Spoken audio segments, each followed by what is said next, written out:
Ya.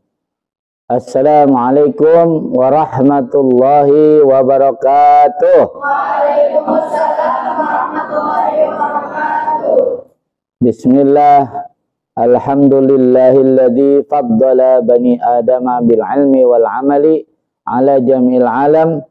Wassalatu wassalamu ala sayyidil arabi wal ajam wa ala alihi wa ashabihi ya nabi'il ulumi wal hikam, amma ba'd.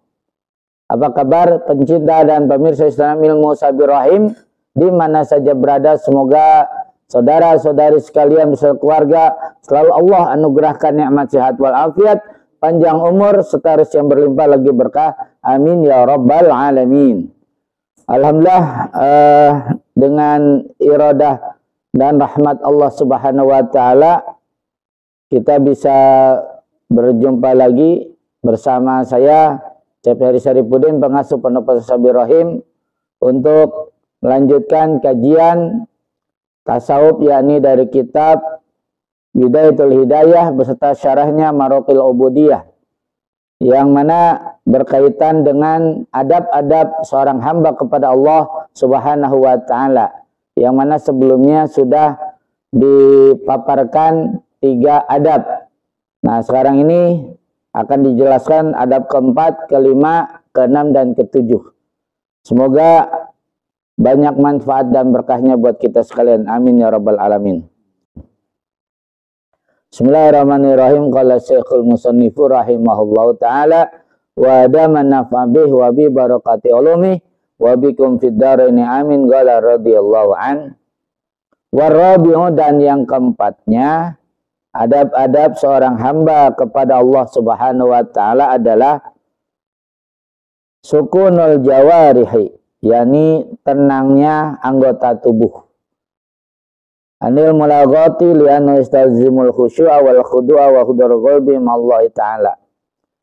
Jadi diam anggota tubuh kita ini, ya, sehingga tidak melakukan hal-hal yang tidak berguna, hal-hal yang sia-sia, sehingga hal demikian ini akan membawa kepada kehusyuan, kemudian khudu, ya, yakni merendahkan diri di hadapan Allah, wa hudurul qalbi, dan juga hadirnya hati berserta Allah Subhanahu wa taala. Nah, ini kaitannya kalau kita sedang ibadah, ya, khususnya salat, ya, berzikir. Nah, ini harus tenang anggota tubuh kita. Jangan sampai kita ya banyak bergerak. Kalau 3 kali bergerak secara berturut-turut maka akan membatalkan sholat kita, ya. Nah, itu. Jadi kalau mau bergerak itu saja, ya, sekali gerakan. Nah, kemudian apa?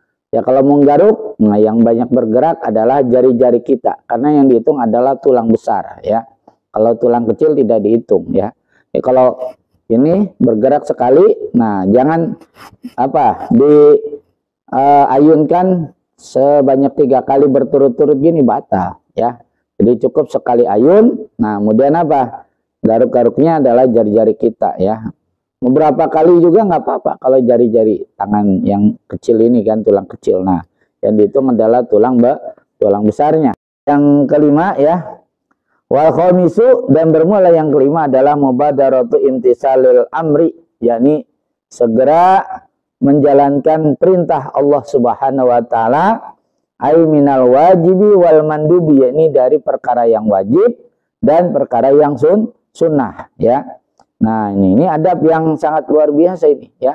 Jadi kalau kita disuruh untuk apa? Menjalankan salat fardu, maka harus segera, jangan ditunda-tunda, begitu, ya. Nah, begitu juga dalam menjalankan ibadah yang sunnah, ya. Ya, seperti apa? Ya, puasa, ya. Kemudian apa? Kita zikrullah, baca Al-Qur'an, gitu, ya. Kemudian kita bersilaturahim, ya, menengok orang sakit dan sebagainya. Jadi harus apa? Harus segera melaksanakan perintah-perintah baik yang wajib maupun yang sunnah, ya.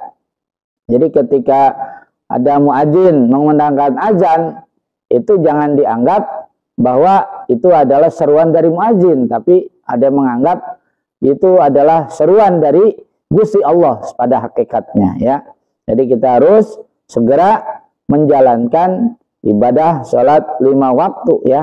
Ya, memang lebih baik adalah fi awali waktiha, pada awal waktu ya. Kalau tidak sempat ya atau karena kesibukan bisa di tengah waktu ya. Adapun di akhir waktu adalah waktu haram ya.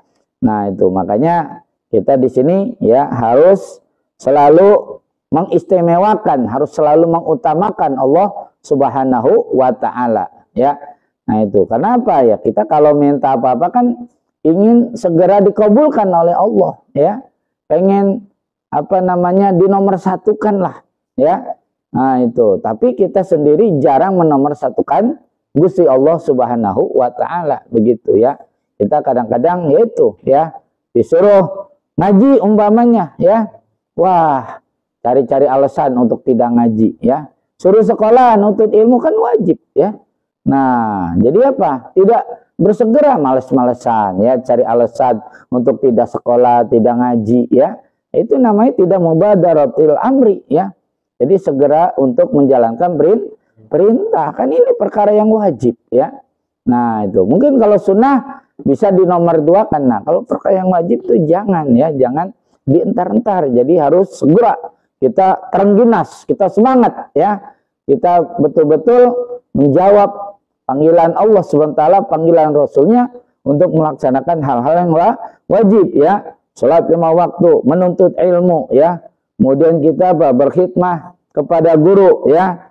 Nah, kemudian taat pada orang tua, itu hal-hal yang wajib ya. Nah, itu harus segera ya dilaksanakan ya. Nah, begitu juga hal-hal yang nadab, yaitu yang sunnah. Itu jangan sampai kita tinggalkan, karena yang sunnah ini adalah ya bisa berfungsi menambal kekurangan dari ibadah-ibadah yang wajib ya. Puasa sunnah seperti Senin Kamis, puasa Daud atau puasa terang bulan 13, 14, 15 setiap bulan Hijriah. Nah, itu fungsinya apa? Ya untuk menambali kekurangan, yaitu puasa Ramadan kita. Nah, begitu juga dalam hal sholat-sholat sunnah nih ya. Sholat rawatib, qobliyah, ba'diyah, kemudian kita sholat witirnya ya, sholat tahajudnya, sholat duhanya ya, sholat hajat dan lain-lain. Nah, itu fungsinya adalah apa? Ya untuk menambal kekurangan dari sholat fardu kita ya. Itu jadi jangan sampai yang wajibnya doang ya, yang sunnahnya kita ogah. Nah, itu kurang baik ya. Jadi harus apa? Harus kita kerjain juga yang sunnahnya. Ibaratnya untungnya deh. Kalau yang wajib itu yang pokoknya ya, modalnya gitu loh. Nah, yang sunnahnya itu ibarat untungnya gitu loh ya, lemburannya deh ibaratnya begitu kan. Nah, itu harus kita kerjain ya. Nah, itu harus mubadarah ya, harus segera. Nah, itu jangan dientar-entar, karena keburu apa? Keburu waktunya habis. Antar aja sholat duhanya deh jam berapa? Jam 9, antar aja deh jam 10. Nah, jam 10 antar aja deh jam 11 masih bisa, antar aja. Ini apa? Keburu habis waktu duhanya begitu ya. Itu juga apa? Tahajud. Ntar aja tahajudnya jam berapa? Jam 2:30 malam ya. Nah, udah bangun ntar aja deh, mau jam 3:30 dah. Nah, 3:30 ntar aja deh gitu ya. Hanya keburu apa? Keburu habis waktu salat tahajudnya itu ya. Jadi harus apa? Harus segera gitu ya. Nah, itu. Wasadisu yang keenam adalah apa? Ijtinabun nahi, yang meninggalkan, yaitu larangan Allah Subhanahu wa ta'ala, al muharrami wal makruhi, yaitu meninggalkan hal-hal yang diharamkan dan hal-hal yang dimakruhkan ya. Nah, kalau yang haram itu apa? Ma yusabu ala tarkihi wa yu'aqabu ala fi'lihi ya. Jadi diganjar jika ditinggalkan, dan juga apa? Sebaliknya wa yu'aqabu ala fi'lihi ya. Nah, disiksa jika dikerjakan. Itu yang haram gitu ya. Nah, banyak yang haram itu ya. Nah, itu ya, baik ya, dari dosa-dosa yang paling besar ya, syirik, kemudian juga apa? Durhaka sama orang tua, termasuk durhaka pada guru mertua juga sama. Kemudian apa? Ya, dusta ya, ingkar janji, meninggalkan sholat ya. Nah, kemudian apa? Bergibah ya, menebar fitnah ya, menghujat orang gitu kan. Nah, itu ya, berbuat zalim, wah banyak dah ya. Nah itu muharram itu yang diharam-haramkan itu ya banyak sekali. Nah itu ya wabil khusus apa? Yaitu tadi ya dalam bergibah ini ya ini harus apa? Pentingkan ya untuk apa? Untuk ditinggalkan gitu. Karena apa? Ngeri ya kalau kita mendengar sebuah ini ya wahyu dari Allah Subhanahu wa taala kepada Kanjeng Nabi Musa alaihissalam ya dalam sebuah suhufnya lembaran wahyunya itu tertulis ya di mana Allah berfirman, wahai Musa, ketahuilah bahwasanya orang yang meninggal lalu dia sudah bertobat sebelum matinya dari dosa-dosa ghibah, maka dia adalah orang yang terakhir kali masuk ke dalam surga. Masya Allah ya. Nah itu jadi harus menunggu berapa ribu tahun itu ya. Nah itu nunggu orang semua pada masuk surga, ntar naudzubillah nih ya kita yang taubat dari dosa ghibah itu apa ya menjadi orang yang terakhir masuk ke dalam surga. Naudzubillah min dzalik gitu ya. Kan lama begitu ya. Emang masuk surganya enak, tapi kalau paling belakang kan nggak enak gitu ya.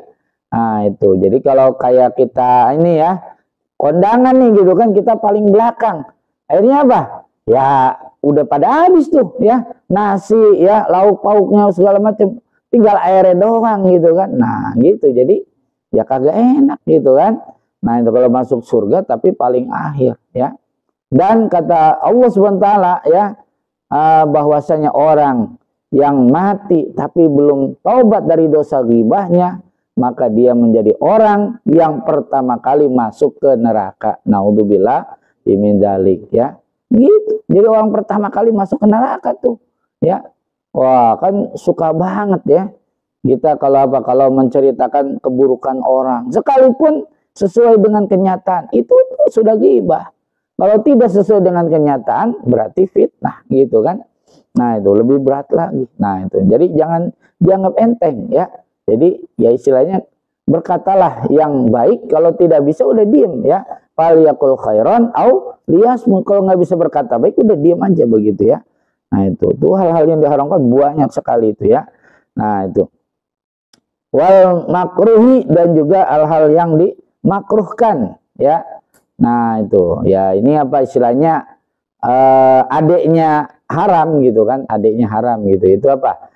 Ma yusabu ala tarkihi ya wala yu'aqabu ala fi'lihi. Jadi dia diganjar jika ditinggalkan ya, tapi kalau mengerjakan tidak disiksa, tidak berdosa gitu ya. Nah itu banyak ya hal-hal yang dimakruhkan ya, bukan hanya rokok ya. Nah ya contoh yang lain apa ya, wudhu nih. Nah itu kalau disunahkan kan 3 kali wudhu itu. Nah jadi kita lebih dari 3 kali wudhunya ya. Berarti apa ya, yang keempat yang kelima itu apa ya, menjadi makruh. Karena apa? Menghambur-hamburkan air kan begitu ya. Jadi wajibnya sekali wudhu itu, sunnahnya adalah 3 kali. Kalau lebih dari 3 kali hukumnya makruh ya. Nah gitu ya. Begitu juga apa ya, kita ini ya istilahnya lagi puasa terus apa, sikat gigi nih ya, bersiwak di siang hari itu hal-hal yang makruh itu apa ya, ditinggalkan ya. Atau segala hal yang tidak apa ya, tidak sesuai dengan norma-norma agama dan norma-norma masyarakat ya, norma-norma kesusilaan itu jatuhnya kepada makruh ya. Nah itu jadi makanya itu harus dijauhkan juga ya. Nah itu yang haram, yang makruh juga harus ditinggalkan ya. Itu adalah adab kita kepada Allah Subhanahu wa taala ya. Nah, dan yang ketujuh wasabi'u qillatul i'tiradi 'alal qadari. Jadi apa? Menyedikitkan i'tirad. Jadi menolak gitu ya 'alal qadar, terhadap ketentuan Allah Subhanahu wa taala. Nah, ini kita kan sebagai orang yang beriman kan kita tahu ya, di antara rukun iman itu adalah percaya pada qada dan qadar ya. Jadi kita tidak boleh apa? Ya nerima ridho kepada yang baik-baik saja, kan ada qada yang buruk gitu ya. Jadi kalau ada hal yang tidak menyenangkan, ya kita harus terima juga. Kita dikasih sakit, kita umpamanya mengalami kegagalan, kita jatuh ya, atau kita mungkin ditipu, atau ada barang yang hilang ya, HP atau apa namanya, uang atau sebagainya lah gitu kan. Nah itu, jadi kalau ada hal-hal yang tidak menyenangkan kita, nah disitulah kita harus apa? Harus menerima gitu loh. Jadi jangan sampai kita iktirad ya, nggak terima terhadap takdir ya. Itu apa? Istilahnya tidak ada adab kepada Allah Subhanahu wa taala gitu ya. Nah, bahkan oleh Syekh Abu Hasan Asadili, pendiri tarekat Sadziliyah, itu dijelaskan ya bahwa orang yang tidak menerima terhadap takdir, maka siap-siap amalnya akan dihapuskan oleh Allah Subhanahu wa taala ya. Naudzubillah min dzalik. Kita udah capek-capek beramal ya, ya sholat, ya puasa, ya sedekah, ya kita juga silaturahim, kita nengokin orang sakit, kita berzikir apa segala macam kita kerjain, nggak taunya dihapus sama Allah Subhanahu wa taala. Gara-gara apa? Kita tidak menerima takdir ya. Gitu ya, kita dikasih sakit, waduh ngeluh ya, kita kehilangan barang apa, kita nggak terima gitu kan. Nah itu terus ya itu ya, kita umpamanya menerima kegagalan umpamanya, ya itu harus apa, harus diterima dengan lapang dada gitu kan. Nah yang ngeri gimana nih, ada apa namanya, hadis qudsi ya, Allah Ta'ala nih, Allah SWT berfirman, anallah ya, saya adalah Allah, kata Allah Subhanahu wa taala, la ilaha illa ana, tiada Tuhan kecuali aku ya. Faman lam yusbir ala balai, siapa orang yang tidak sabar atas bala dariku, walam yashkur ala na'mai, dan tidak bersyukur atas nikmat-nikmatku, walam yardau biqadai, dan tidak ridho terhadap keputusan aku, falyatlub robban siwai ya, wal yakhruj min tahti ardi, itu silakan cari Tuhan selain aku, lalu keluar kamu dari bumiku. Wah susah ya, udah diusir sama Allah, keluar dari bumiku, mau kemana? Semuanya bumi Allah. Mau ke bulan, bumi Allah. Kalau planet Mars, bumi Allah. Mau kemana aja, bumi Allah. Jadi diusir sama Allah kalau kita nggak sabar ya, kalau kita tidak tidak bersabar terhadap ketentuan Allah Subhanahu wa taala, diusir ya. Kalau kita diusir umpamanya dari Cilengsi, kita bisa ke Cibinong, kita bisa ke Jonggol ya. Nah diusir di Bogor, kita bisa kemana ya, ke Bandung umpamanya, atau ke Tangerang, atau bisa ke Semarang apa gitu kan. Nah diusir dari Indonesia, kita bisa ke luar negeri ya, ke negara lain. Nah tapi kalau diusir dari dunia ini, dari bumi Allah, kita mau kemana coba? Nah itu, jadi kita tidak boleh apa ya, istilahnya ngegerutu terhadap yaitu cobaan dari Allah Subhanahu wa taala ya. Nah begitu ya, karena apa, orang hidup ya nggak semuanya nyaman, pasti ada tidak nyamannya. Orang hidup nggak semuanya enak, pasti ada tidak enaknya. Ya harus dinikmati semuanya ya, harus dihadapi, dilalui gitu kan. Nah itu karena apa, emang itu sudah ada ya, itu ya suratannya dari Allah Subhanahu wa taala. Daun jatuh aja itu ada suratannya, apalagi kita kesandung, kepentok pintu apa gitu kan, kejedot dan sebagainya, itu udah ada suratannya ya. Jadi kita harus sabar ya. Nah itu jangan sampai kita ngegerutu keluh kesah gitu ya. Nah itu karena tidak ada adab kepada Allah Subhanahu wa taala. Bahkan begitu diancam sama Allah ya, silakan cari Tuhan selain aku dan keluar dari bumiku ya. Naudzubillah min dzalik. Mudah-mudahan kita bisa menjalankan ya, ketujuh hal ya dari adab hamba kepada Allah ya. Insya Allah nanti akan kita lanjutkan, yakni sampai kepada adab yang ke-14 ya. Nah itu mudah-mudahan kita bisa ada waktu, diberi kesehatan, panjang umur, dan juga berlimpah dan berkah rezeki. Amin ya robbal alamin. Sekian, dan terima kasih atas segala perhatiannya. Hadanallahu ajmain. Wallahul muwaffiq ila aqwamit thariq. Wassalamualaikum warahmatullahi wabarakatuh. Waalaikumsalam warahmatullahi wabarakatuh.